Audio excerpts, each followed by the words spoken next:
here because you follow me, right? So you know my story. But a lot of people don't know the real story. So I must say, people ask me where my inspiration comes from and like how do I do all these things and how did I come to inspire so many people. And I don't even know where to start, how to start my story. I've been independent since I was 17 years old. So I've been taking care of myself, and I've been in this country without my family. So my life hasn't been easy. And just like you were talking about your father, I was a size 00. People thought that I was fit. People, think that just because you're skinny, or even just because you're muscular and you have a six-pack, you're fit. In reality, I was skinny fat.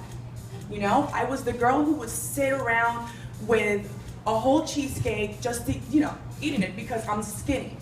And I'm probably the sickest, most fit person you can ever meet because I have exercise-induced asthma, I have thalassemia, I used to suffer from dysmenorrhea, and exercise took that away. Not only that, but I was in a relationship where I lost myself. And the reason why I started my whole Instagram account was when I decided that I hit rock bottom, not only because of how I felt, as a woman, but most people know that I had a brother who was very ill, and thankfully he beat cancer.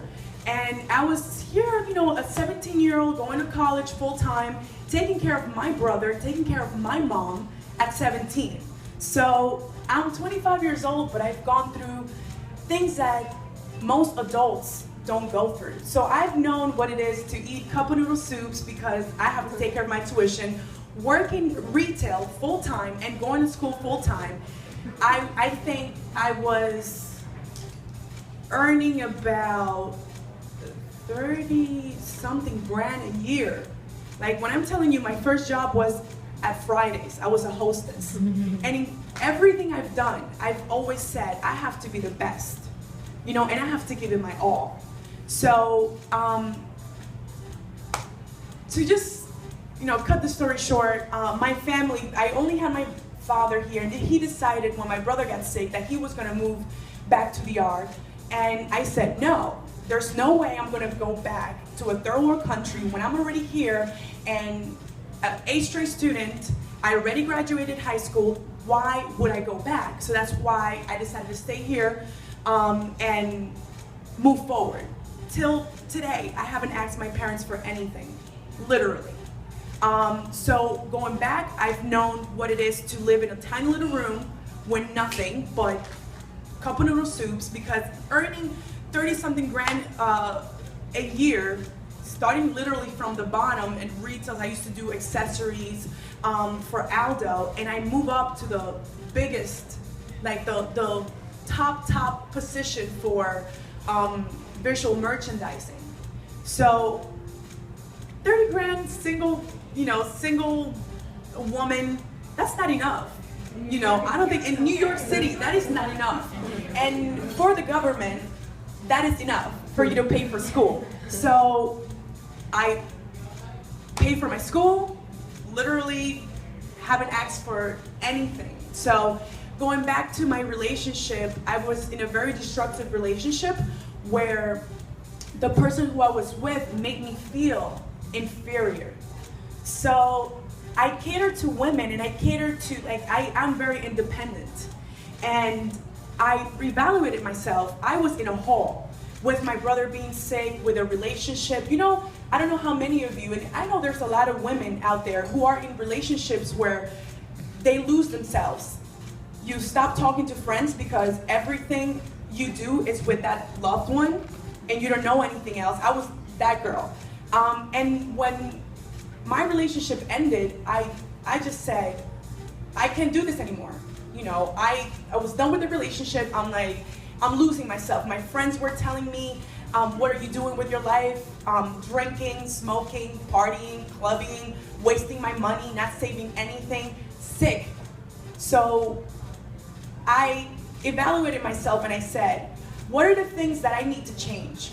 Who is making my life feel this way? I don't know, many of you, if you've ever felt this way where you don't know where to go in life. I didn't have a purpose. I was going around, like a zombie. You wake up and you have your routine, you go to work, you're not happy, you're just like, I used to work 14-hour shifts, 16-hour shifts, because in visual merchandising, all these floor moves happen overnight. And I would wake up every single day with no purpose. I graduated super young with a biology degree that I didn't know what I was gonna do, because after my brother was sick, I was like, I don't have the heart. I don't have the heart to work with sick individuals. It just breaks my heart. So, no purpose in life. Like, I was a zombie, and I couldn't explain to you how I felt as a woman. And I know there's a lot of women out there who feel the same way I felt back then. So I evaluated myself and I said, this has to change. And I broke up the relationship and I said, there's no way I'm gonna have anyone degrade me as a woman, make me feel inferior, make me feel like my body is not good enough, or that I'm not worthy enough. And someone who cheats on you, mistreats you, I needed to end it. We all think, oh my God, I'm so in love and this is a person. No, that is not love. And I decided to end it. So as I decided to end it, you know that this is a grieving process. You feel like, because you've been doing everything with that person, you feel like you've lost everything. And you don't, I found myself without friends. Thankfully, I still have my best friend.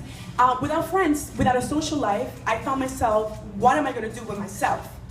When I tell you that I fell into I fell in a hole, in a dark hole. And not just because of relationship, don't get me wrong. It was that, I guess, triggered it, but not having my family, going through all the, the stress, having my brother sick. When I'm telling you, this kid, when he first came, imagine a 6 foot tall guy